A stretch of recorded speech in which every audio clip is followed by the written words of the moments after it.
In the quiet of a winter evening, gas lamps flicker along Summit Avenue in St. Paul, Minnesota. The year is 1896. A soft snow begins to fall, dusting the gabled roofs and elm-lined streets with a hush that seems to settle over everything. Inside a comfortable Victorian house, a child with golden hair and serious eyes listens to his mother's voice. The faint scent of coal fire and old upholstery drifts through the room. This is the world Francis Scott Key Fitzgerald enters, a world of genteel aspirations and quiet Sunday afternoons, of polished wood and the rustle of silk. The boy, called Scott by his family, breathes in the atmosphere of a Midwestern city that holds tight to old ways even as a new century approaches. From the very beginning, he is an observer, storing away the small gestures and half-spoken dreams that will one day fill his pages. The Fitzgerald household on Laurel Avenue is not grand, but it strives to be. Scott's mother, Molly, comes from an Irish immigrant family who built a modest grocery fortune. She fills the house with china, table linens, and carefully pressed clothes. She believes in refinement, in the little rituals that separate the comfortable from the merely surviving. Scott's father, Edward, is a gentle man with a soft Southern accent and an unshakable politeness, though he has already begun to fail quietly at business. The boy watches his father's dignified posture, how he wears a clean collar every day even when the family account book grows thin. There is no shouting here, only a low murmur of worry behind closed doors. Scott learns early that the surface and the truth are often different things, and that longing can live in the most ordinary rooms. Summit Avenue, where the family lives for a time, is a grand boulevard of turrets and porches. The young Scott walks its length in the afternoons, past houses that seem like castles to a small boy. He drinks in the architecture, the heavy stone, the diamond-paned windows, the deep front lawns dusted with snow. He imagines the lives inside those homes, lives filled with music and laughter, with parties that spill out onto verandas under summer stars. Yet he himself rarely crosses those thresholds. He is the boy from the smaller house, always on the edge of belonging. That sensation of being both enchanted and excluded will never leave him. It will become the quiet engine behind everything he writes, a gentle ache that beats through his stories like a second heart. In the evenings, young Scott curls up on a settee beneath the bay window. A kerosene lamp casts a warm amber glow across his face. He reads tales by Robert Louis Stevenson and Poe, stories of adventure and mystery. Outside, the streetcar clangs softly in the distance, its sound muffled by snowbanks. His imagination takes flight in the silence. Even at this age, he scribbles poems and little plays on lined paper. His mother saves every scrap as though she knows they are seeds. The house is warm, the world outside frozen and still. This is the first cocoon, the place where the dream begins to form. The gaslight dims late at night, and he falls asleep with words trailing through his mind like snowflakes drifting past the window, silent and full of promise. Summers in St. Paul are brief and luminous. The family spends time at a lake cottage at White Bear Lake, where the water laps gently against wooden docks. Young Scott swims and watches the older boys and girls in their lawn dresses and linen hats, already practicing the gentle art of courtship. The sound of a gramophone drifts across the water from a distant pier. Fireflies blink in the twilight. He feels the first stirrings of romance, not for any one person, but for a whole way of life, the easy laughter, the canoe rides at sunset, the soft glow of Japanese lanterns strung between trees. It feels like a world held in amber, perfect and unreachable. He memorizes every detail, the texture of wet sand on his bare feet, the scent of pine and lake weed, so that one day he can pour it all back onto paper and make it immortal. When Scott is 12, his father loses his job as a soap salesman, and the family moves back to the more modest surroundings of Summit Avenue's lower slopes. The shift is subtle but painful. There are no more cottages by the lake. There are instead quiet suppers of bread and milk, and long afternoons when his father sits on the porch simply staring at the brick wall opposite. Scott learns to navigate the world of the wealthy with careful charm, winning admission to private schools through his mother's insistence and his own quick mind. He wears his good coat with a mixture of pride and defiance. He never forgets that he is a visitor in the realm of privilege, and that singular awareness makes his eyes keener, his memory sharper. Every slight becomes a thread in a tapestry he will later weave. In the autumn of 1911, at age 15, Scott enters the Newman School, a Catholic prep school in New Jersey. The train carries him east through golden farmlands and thick forests burnished with red. He leaves behind the snow-dusted streets of St. Paul for a wider world. But even as the landscape changes, the boy's inner architecture stays constant. He carries with him the hush of Minnesota winters, the amber lamplight of his childhood reading nook, the ache of wanting more than he has. These are the quiet gifts of a Midwestern boyhood, the foundation of a sensibility that will soon bloom in the manicured gardens of Princeton and the roaring parties of New York. The train whistle fades into the night, and Scott Fitzgerald closes his eyes, dreaming not of where he is going, but of the beautiful ghosts he already knows he will chase for the rest of his days. The first light of the new century touched his face, and he gathered it like snowflakes. And as the train rocked gently into the eastern darkness, the boy who would name and age slept, breathing softly, suspended between the world he'd left and the one that waited to be imagined. The train pulls into Princeton Junction on a mild September afternoon in 1913. The air smells of turned earth and late-blooming clematis. Scott Fitzgerald, now 17, steps onto the platform with a single trunk and a heart full of ambition. He gazes up at the Gothic spires rising beyond the trees, their stone faces softened by ivy and golden light. Every arch and cloister looks like a page from a romantic poem. Princeton in these years is a world of ancient ritual, of eating clubs and singing groups, of young men moving in measured steps across manicured lawns. Scott drinks in this beauty with an almost painful thirst. He wants to belong here, to be immortalized in its amber glow, not just as a face in a crowd, but as someone who has left a lasting mark. His dormitory in Blair Hall is sparsely furnished, a narrow bed, a wooden desk, a window that frames a sycamore tree. Scott quickly fills the room with his presence. Late at night, by the light of a student lamp with its green glass shade, he covers thick notepads with lyrics and scripts. He is writing for the Triangle Club, the university's celebrated musical comedy troupe. His gift for dialogue and romantic foolery wins him immediate notice. But his academic work suffers. There is simply too much life to be lived outside the classroom. Long walks down Witherspoon Street in the honeyed light of evening, debates about poetry in smoky dorm rooms, the thrill of seeing his lines performed on a real stage. The lamplight burns low, ink stains his fingers, and he falls asleep dreaming of laurels. Princeton teaches Scott many things, but not the lessons in the curriculum.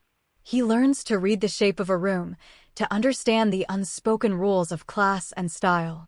He befriends John Peel Bishop, a serious poet, and Edmund Wilson, a fiercely intellectual critical mind who will become his lifelong conscience. They walk together under elms that spread like cathedral arches, talking of Keats and the decay of chivalry, of the price of beauty and the fleeting nature of youth. Scott, with his golden hair and eager charm, seems to them a creature of pure romantic impulse.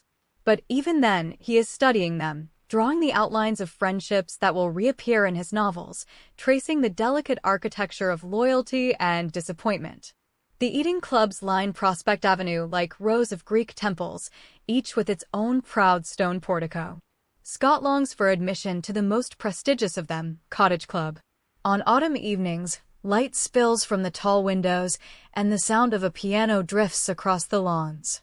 Sometimes he is invited inside, where the air is thick with cigar smoke and the murmur of privileged voices. He notices the tilt of a chin, the way a hand rests on the back of a leather chair. He files away these observations. Already he is a double creature, the eager participant and the watchful recorder. When he returns to his dormitory, the laughter echoing in his mind, he writes late into the night, trying to pin down the feeling of being inside those golden rooms, knowing that he will one day transform it into fiction that will outlast the very buildings themselves. The shadow of the Great War falls across this idyllic landscape. By 1917, America enters the conflict and the tempo of university life changes. Enlistment posters appear on every bulletin board, their bold letters promising glory and an end to the old world. Scott, impatient for experience and eager to prove himself, leaves before graduation to join the army. In late autumn, he walks one last time past Nassau Hall, its sandstone walls dark with rain. The sycamores are bare, their branches making sharp lines against a pale sky. He feels the weight of unfinished business, the novel he has only sketched, the friendships now suspended. But he also feels a fierce hope. The war, he believes, will give him material for great literature and perhaps a quick death that will immortalize him all the sooner. The army sends Scott to Fort Leavenworth and then to camps in Georgia and Alabama. It is not the front lines he imagined, but endless drills under sultry skies. In the humid afternoons, he sits in his tent and writes furiously, not letters home, but a novel, the first draft of what he calls the romantic egotist. He scribbles in longhand on thin paper, the ink smudging in the damp air. The bugle calls and the rumble of supply wagons become the background music of his creation. He writes of a young man named Amory Blaine, a golden youth adrift in a world of fading ideals. The manuscript grows thick with his dreams. He holds it close like a talisman, convinced that if he can complete it, he will have not only survived the war but cracked open the door to immortality. The war ends before Scott ships out to the trenches. An armistice is signed, and the world exhales. Scott finds himself aimless, a young officer with a half-finished novel and no clear assignment. He returns to New York for a brief, hopeful season, lugging his manuscript through the snow-covered streets. The publishing houses are not impressed. The romantic egotist is rejected. Letter after letter arrives with polite, crushing regret. Scott walks the winter streets of Manhattan, the collar of his cheap overcoat turned up against the wind. The city lights gleam with a cold beauty. He is 22 years old, far from Princeton's spires, his pockets nearly empty. Yet, even in this hour of disappointment, something stirs inside him, a steady, quiet pulse. He has glimpsed the world he wants to enter, and he will not turn back.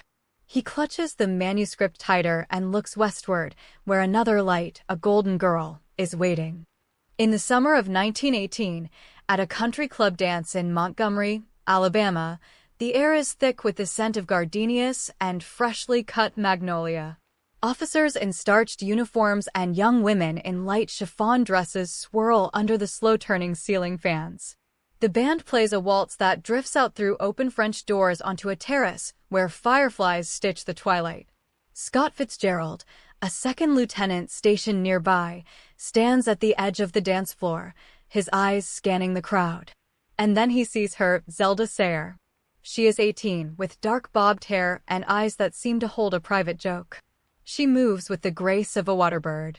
In that instant, Scott feels the floor shift beneath him. This is no ordinary girl. This is a living, breathing embodiment of all the golden dreams he has been chasing since boyhood. Zelda is the youngest daughter of an Alabama Supreme Court judge, a free spirit who has already scandalized Montgomery society by smoking and dancing too close. She bathes in the moonlight, swims in forbidden creeks, and fills her diary with cryptic phrases and wild imaginings. Scott courts her with an intensity that borders on desperation. They take long walks along the river bluffs, the water below softly golden in the late sun. He tells her his dreams of becoming a famous novelist. She listens, half amused, half enthralled, plucking petals from a wild rose. She is not easily won. Her laughter is a challenge and a promise. The courtship plays out in a landscape of hanging Spanish moss, quiet twilight breezes, and the distant sound of banjo music drifting from the colored quarters, a southern idyll poised on the brink of change. The war ends, and Scott returns to Montgomery as a civilian, still clutching his rejected manuscript and his fierce ambition. He proposes to Zelda under the heavy canopy of an old oak tree, the same tree where Confederate soldiers once rested. She accepts, but the engagement is quickly broken off. Her family, and perhaps Zelda herself, cannot trust a young man with no money and uncertain prospects. Scott is shattered. The golden girl has slipped through his fingers, and he stands in the January rain on a Montgomery street, watching the curtains close in her window. It is the kind of heartbreak that could destroy a lesser man. For Scott, it becomes fuel. He boards a train to St. Paul and shuts himself in a third-floor bedroom, determined to transform his pain into prose, to write his way back to her. That summer of 1919 becomes a season of furious creation. Scott takes over the attic of his parents' home on Summit Avenue and covers the floor with scribbled pages. He writes in a frenzy, stopping only for meals of crackers and milk. Through the dormer window, he can see the broad expanse of the Midwestern sky, shifting from dawn pink to noon blue to the deep violet of late night. The heat rises through the house, wrapping around him like a blanket. He is rewriting The Romantic Egotist into something sharper, truer, a novel he will call This Side of Paradise. He pours into it every young man's hunger for love and recognition, every sting of rejection, every glimpse of beauty he has ever known. Bit by bit, the manuscript takes shape, a portrait of a generation waking to find the old rules gone. In the early spring of 1920, the novel is accepted by Scribners. Scott rushes to a payphone on a street corner, the line crackling with distance, and sends a telegram to Zelda, "Dearest, my book accepted, will you marry me?" The rain has stopped, and the world seems to be holding its breath. Within days, she says yes. The golden girl is his. Scott Fitzgerald, once the boy from the wrong side of Summit Avenue, now stands on the threshold of everything he ever wanted. In April, he takes a train south, the windows reflecting his own eager face, and they plan a wedding at the altar of spring. New York awaits them, vast and shimmering like a promise. The jazz age has found its prince and princess, and they are about to dance. Their marriage in the rectory of St. Patrick's Cathedral in New York is a quiet ceremony with only a handful of witnesses. But the silence is deceptive. The moment they step out onto Fifth Avenue, the city seems to rise up to greet them. Zelda wears a suit of deep blue, and Scott can't stop smiling. They are impossibly young, impossibly beautiful, and suddenly famous. This Side of Paradise is a sensation, a book that young men read aloud on streetcars and that young women clutch beneath their pillows. It captures the restlessness of a generation that has survived the war and now wants to dance. Scott and Zelda become instant celebrities, their photographs appearing in magazines, their antics chronicled in gossip columns. They frolic in the fountain at Union Square, they ride on the roofs of taxicabs, they turn hotel rooms into a whirl of champagne glasses and laughter. It is a carnival of youth. For a brief, luminous moment, they live in a world without consequences. They rent a cottage in Westport, Connecticut, where the mornings are quiet and the afternoons are filled with friends. Scott writes short stories in a small boathouse, the lap of water against the pilings steadying his thoughts. Zelda paints watercolors of imagined gardens. In the evening, they drive into the city, the road a ribbon of moonlight. Every door seems to open for them. Yet, even in the midst of this giddy joy, Scott is aware of the clock ticking. He has already begun to sketch the outline of a greater novel, one that will examine the very nature of the dream that has carried him here. He looks at Zelda asleep in the lamplight, her hair spread over the pillow like a dark fan, and he feels both overwhelming love and a strange, pale fear, the knowledge that such happiness cannot be held forever, that the brightest flame burns quickest. The 20s explode like a champagne cork, and the Fitzgeralds are at the center of the effervescence. New York is their playground, a city of spires and speakeasies, of jazz rising from basement clubs like steam from a manhole. Scott and Zelda move through it as if in a perpetual dance. Their apartment on West 59th Street glitters with parties that start at midnight and end only when the morning light turns the East River to milk. There is always a fresh bottle of gin, a new dance step to learn, and a circle of bright young things to admire them. The air inside is thick with cigarette smoke and the syncopated beat of a gramophone. Scott revels in it, but he also watches. He stands for a moment on the balcony, looking down at the city lights reflected in the wet street, and files away the image for a story he is already beginning to imagine. They moved to a rented house in Great Neck, Long Island, in 1922. The North Shore stretches out in a crescent of green lawns and private piers, a world of inherited wealth and careful manners just beginning to be infiltrated by the newly rich. The Fitzgerald's cottage is modest, but it becomes a magnet for artists, actors, and writers. Weekends blur into continuous picnics on the lawn, sailing trips that drift lazily into sunset, and long conversations under the sycamores about the meaning of art and the decay of morality. Scott and his friends, Ring Lardner among them, stage elaborate jokes and consume oceans of bootleg whiskey. The sound of laughter rolls across the sound. Yet beneath the gaiety, Scott feels a growing tension. He is spending money faster than he earns it, writing short stories for high-paying magazines to fuel the lifestyle. The quiet of the boathouse desk is often interrupted by the demands of the next party. The dream is beginning to cost more than gold. This period becomes the crucible for what will become the Great Gatsby. From the Long Island shore, Scott can look across the water and see the great estates of the old-moneyed class, the Whitneys, the Vanderbilts. He is simultaneously intoxicated and repelled. He invents a character named J. Gatsby, a mysterious man who throws extravagant parties in a colossal mansion yet stands apart, staring across the bay at a single green light. The image comes to Scott one quiet evening as he sits on the edge of a dock, the water lapping softly, a real green light blinking at the end of a distant pier. He knows then that he is onto something profound, something that cuts straight to the heart of this glittering, hollow age. He jots notes on a pad, the ink catching the last blush of sunset.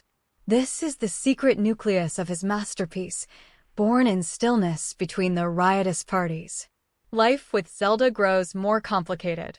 She is not merely a wife but a rival, a collaborator, a mirror in which Scott sees both his best self and his worst. They argue with the same intensity they love. One afternoon, they dive fully clothed into the fountain at the Plaza Hotel.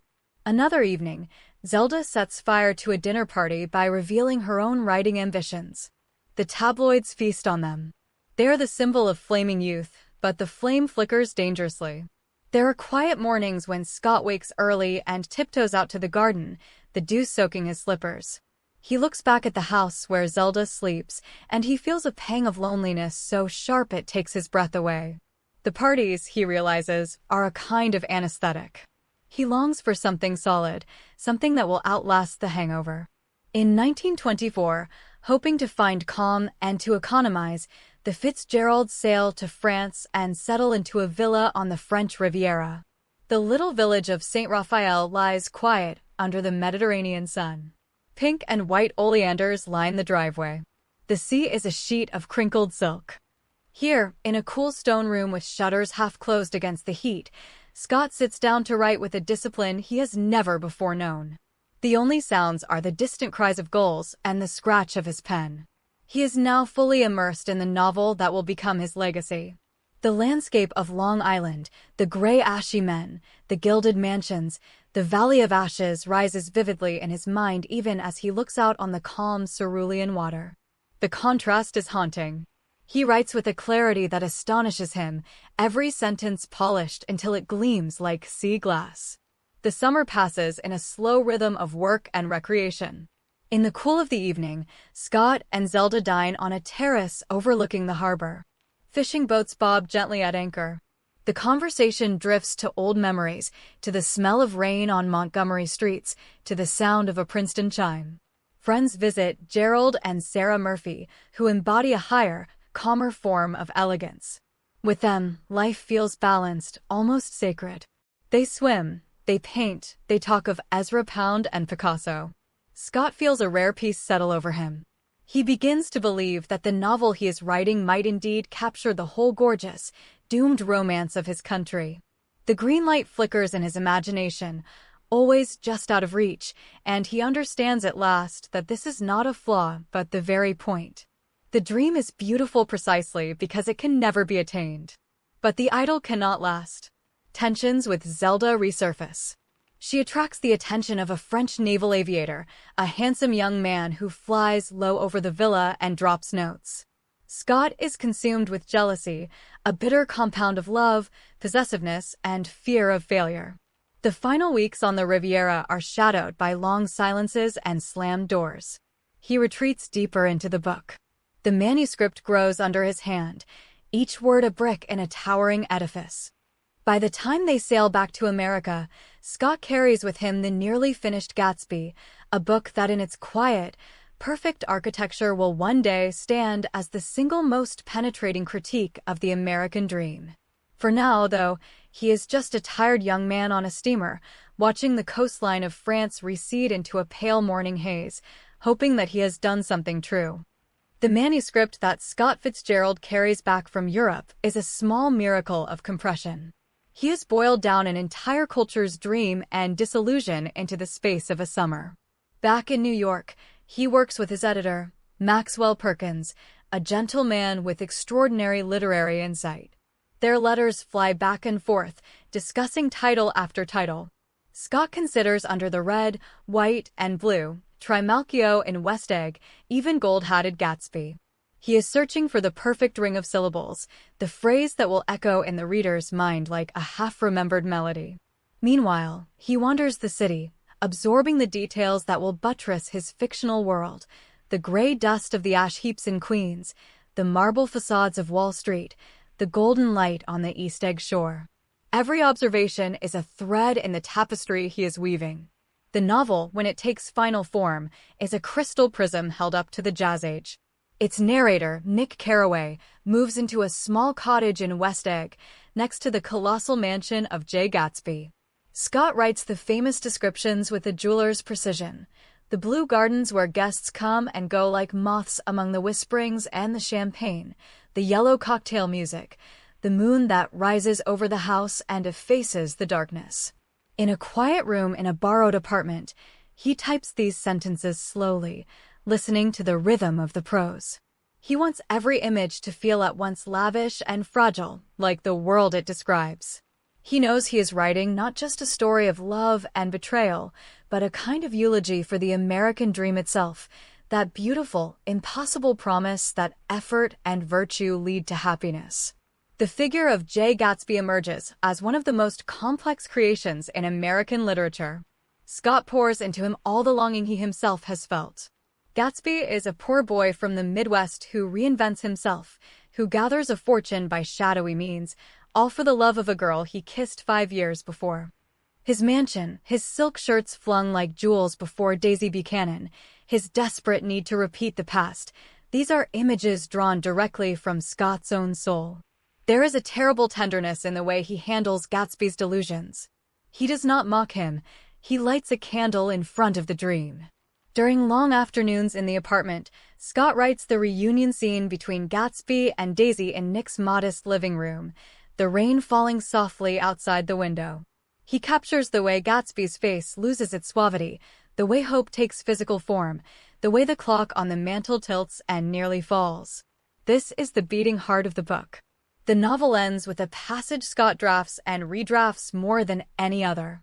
It is the final meditation on the green light, on the orgastic future that year by year recedes before us, on the boats borne back ceaselessly into the past.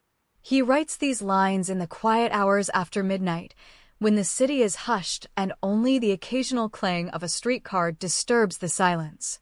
He is attempting to say something universal about human longing, about the way we stretch out our arms toward something we can never quite grasp. The words come with a weight that surprises him. He feels, perhaps for the first time, a genuine sense of artistic completion. Not the thrill of publication or the rush of money, but the deep, steady satisfaction of having made something true and beautiful. The green light becomes a symbol not of failure, but of the eternal, hopeful striving that defines us. The Great Gatsby is published on April 10, 1925. Advance copies go out to friends and critics. The Fitzgeralds are in Rome at the time, strolling through ancient streets, eating gelato, and waiting for the news. Scott's hope is immense. He believes this book will finally lift him into the first rank of living writers. The early reviews are respectful, even admiring, but the sales do not come. The book sells a modest 20,000 copies in its first year, respectable, but not the triumph he envisioned. Scott feels a slow, cold weight settling in his chest. He walks the Roman streets at night, past fountains that glitter under lamps, and wonders what he did wrong. Zelda tries to console him, but her reassurances feel hollow. The golden boy has offered his masterpiece to the world, and the world has only nodded politely. In the aftermath of Gatsby's quiet reception, Scott turns back to the magazine market with a kind of weary professionalism. He writes story after story for the Saturday Evening Post, tales of flappers and sad young men, stories that pay well but feel like golden cages. The Great Gatsby fades from bookstore shelves, and for several years it seems the novel will be forgotten entirely. Scott does not know then that the book will one day be read by millions, taught in every high school, cited as the quintessential American novel. He only knows the immediate sting of disappointment. In the quiet of a Roman apartment, he stares at his own reflection in a darkened window and wonders if his best days are already behind him. Outside, the eternal city sleeps under a cool moon, indifferent to the dreams of a man who tried to bottle lightning in a book. Yet, even as Gatsby retreats from public view, Scott carries its essence with him. He knows what he accomplished. The architect of the novel's perfect structure, its symphonic prose, its deep moral vision, that architect lives inside him. He will spend the rest of his life trying to build another such monument. The task will prove harder than he imagines. But for now, in that Roman spring, he permits himself a small, private smile. He remembers the light off the Long Island Sound, the way it turned the water to hammered gold. He remembers the boy in the St. Paul attic, scribbling dreams on paper. Some part of that boy is now immortal. The green light may have receded, but it has not been extinguished. It will glow quietly in the back of his soul, a steady ember, as he moves into the long twilight of the Jazz Age. The years following Gatsby are a slow, insidious descent into shadows. The Fitzgeralds move restlessly, from Paris to the Riviera, from Delaware to Baltimore, chasing the perfect climate for work, for health, for peace. But the cracks in their life together widen. Zelda's spirit, once a fountain of irreverent joy, now veers into darker corridors. She begins ballet lessons with an obsessive intensity, practicing until her feet bleed. She wants something of her own, a talent separate from Scott's fame. Scott, trapped between admiration and fear, drinks more heavily. The evenings that once sparkled with laughter now echo with bitter words and slamming doors. He tries to write, but the gin blurs the edges of his sentences. The golden couple of the Jazz Age finds itself lost in a labyrinth of recriminations, still achingly in love, but no longer certain how to breathe the same air. In the summer of 1928, they rent a grand estate called Ellerslie on the Delaware River. The house rises from its lawns like a serene white ship, surrounded by gardens and ancient trees. Scott retreats to a sunlit chamber where he attempts to begin a new novel. He writes about a young psychiatrist and his beautiful, unstable wife, drawing directly from the life unraveling around him. The pages come slowly, interrupted by trips to New York and bouts of drinking that erase whole days. Zelda, in her room down the hall, fills notebooks with her own stories and paintings of flowers that grow wilder and more abstract each week. A fragile quiet settles over the house in the mornings when the dew is still on the grass and the river mist rises like a ghost. But by afternoon, the air is tense, a string pulled too tight. Zelda's mental health finally shatters in 1930. In a clinic near Paris, she is diagnosed with schizophrenia. Scott is devastated, but also, in a hidden chamber of his heart, relieved to have an explanation for the chaos. He becomes a devoted caretaker, traveling between clinics and rented rooms, spending his dwindling fortune on the best psychiatrists in Europe. In the gardens of these sanatoriums, he walks with Zelda along gravel paths lined with lavender, their hands barely touching. She gazes at the flowers with an intensity that reveals her mind is elsewhere. He tries to find the young woman he danced with in Montgomery, but she seems to be receding into a landscape he cannot enter. The doctors speak of rest and quiet, and Scott listens, nodding, his face grown thinner, his eyes marked by a weary patience. Despite the chaos, Fitzgerald pours his experience into the novel that will become Tender is the Night. It is a long, demanding project that consumes nearly 9 years. He writes in hotel rooms, in rental villas, in a quiet study looking out on a Baltimore garden. The prose is richer, more introspective than Gatsby, a slow-motion waltz through the dissolution of Dick Diver and his wife Nicole. He captures the glittering surfaces of the Riviera and the darkness underneath. The novel is published in 1934 to mixed reviews in an America now deep in the Depression.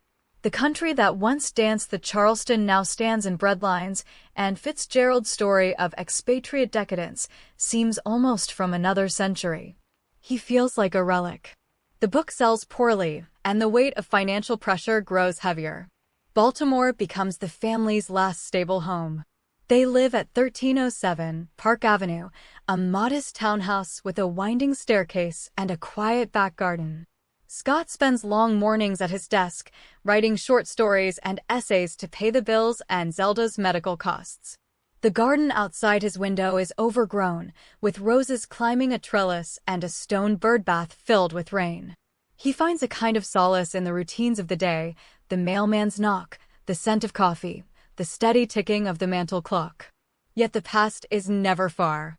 He thinks often of the green light, of the parties on Long Island, of the way the moon rose over the bay. He is only 40, but the world has aged him beyond his years.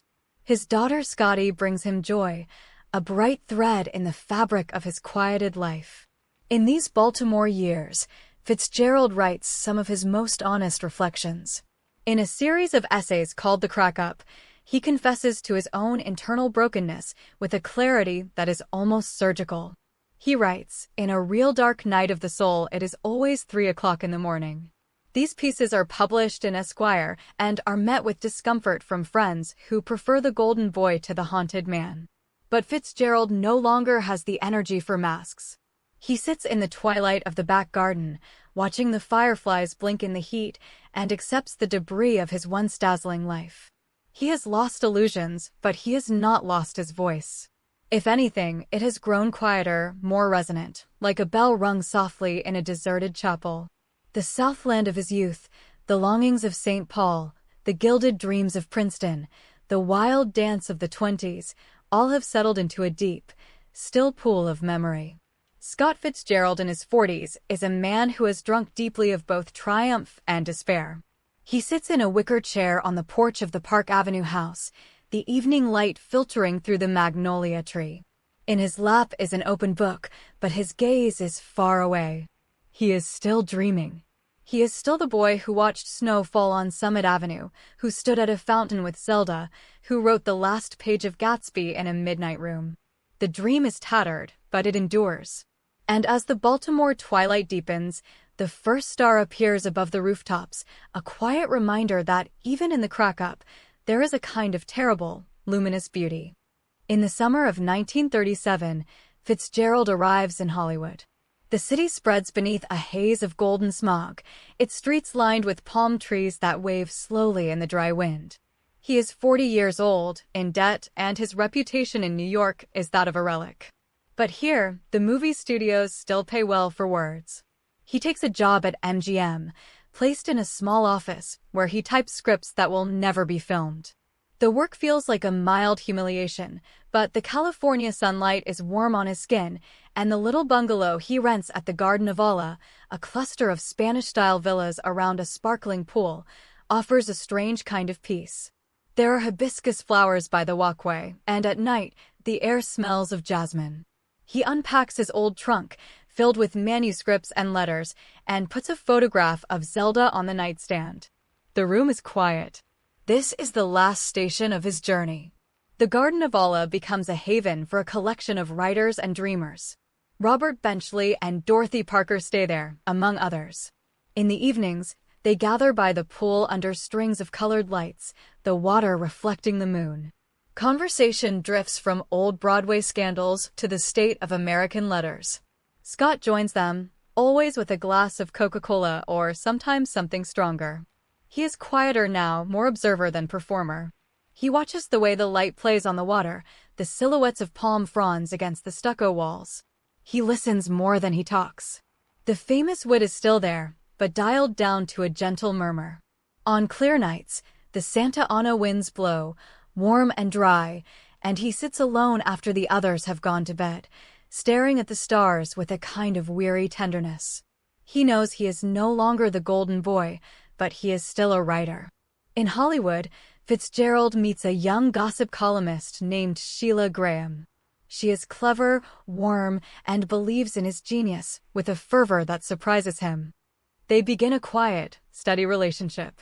She brings order to his days, making sure he eats, urging him to stay sober for the work. In her small apartment, with its chintz curtains and radio softly playing, he finds a measure of domestic comfort he thought lost. They take Sunday drives along the Pacific Coast Highway, the ocean a sheet of hammered silver to their left. They stop at roadside stands and buy oranges, the juice sweet on their lips. For the first time in years, Fitzgerald experiences days without catastrophe. The rhythm becomes gentle, mornings at the studio, afternoons napping, evenings with Sheila and a notebook. He begins a new novel, The Last Tycoon, a story about the movie industry and a mysterious producer named Monroe Starr. The new novel absorbs him. He writes in longhand in a small blue notebook, the script neat and deliberate. The story draws on his Hollywood observations, the commissary lunches, the sound stages, the fragile egos of studio heads. But beneath the surface, it is once again about the American dream, about the hunger to create something that will outlast the creator. Monroe Starr is a man who shapes worlds from imagination, yet cannot stop his own heart from breaking. Fitzgerald pours into him the accumulated wisdom and sorrow of 20 years. He writes with a clarity he hasn't felt since Gatsby, knowing that this book could be his comeback, his final testament. The pages stack up slowly. In the quiet of the garden of Alla Bungalow, with the afternoon light slanting through the blinds, he feels the old electricity, the sense of being a conduit for something true. The body, however, cannot sustain the spirit indefinitely. Years of drinking and stress have weakened his heart. In the late autumn of 1940, while living in an apartment with Sheila on Laurel Avenue, he suffers a first heart attack. He convalesces in an armchair by the window, watching the Hollywood hills soften with winter rain. He is forbidden to climb stairs or to become excited. He reads 1 or 2 pages of his manuscript each day, unable to push harder. Sheila brings him clear broth and reads to him in the afternoons. The world outside contracts to the size of a room. Yet his mind is still moving. He plans the next chapters, scribbling notes on index cards. The green light, that old symbol, has now become simply the act of finishing, of putting words on the page. It is a smaller dream, but it is clean and hard and beautiful. On December 20th, 1940, Fitzgerald sits in the apartment's sitting room. Outside, the Los Angeles afternoon is cool and gray. He is reading a biography of George Bernard Shaw, a cup of weak tea beside him. He has just penciled a note in the margin when he clutches his chest and slumps forward. The heart that carried so much longing, so much joy, so much pain, simply stops. He is 44 years old. The news travels slowly back to New York, to Baltimore, to Princeton. Zelda, in a hospital in North Carolina, receives the telegram and stares at it for a long, quiet hour. The jazz age has lost its scribe. The man who named an era and shaped its most haunting story has left the room, as quietly as a guest departing a party while the music still plays in another wing. The funeral is held on a rainy December day in Rockville, Maryland, where Fitzgerald's family has a plot. Only a handful of people attend: Sheila, his daughter Scotty, a few old friends. The ceremony is brief, the rain pattering on umbrellas. The minister reads the 23rd Psalm. The coffin is lowered into the cold earth. There is no public memorial, no great scholar to eulogize him. His last novel lies unfinished, a cathedral half-built. Yet in the silence of that moment, something stirs. Already, editors are beginning to sift through his work with new eyes. Within a decade, The Great Gatsby will begin its slow, inexorable ascent into immortality. The green light will be analyzed by professors and pondered by teenagers in quiet bedrooms. The boy from St. Paul who dreamed of snow and lantern light will have, at last, achieved the permanence he craved. And so, as the rain falls softly on the cemetery in Rockville, imagine not an ending but a transformation. Picture the light fading over the Garden of Allah, the hibiscus closing for the night, the pool water turning to obsidian. The man who walked through the jazz age with a heart too full for his body has become what he always wanted to be, a story that will be told long after the parties have ended, long after the music has stopped. His words remain, like lanterns strung across a dark lawn, guiding the dreamers who come after. The green light still shines, steady and hopeful, just across the water. And in the gentle, rain-washed quiet, you can almost hear the echo of his voice, reading from the last page of his great novel, the cadence slow and peaceful, so we beat on, boats against the current, borne back ceaselessly into the past.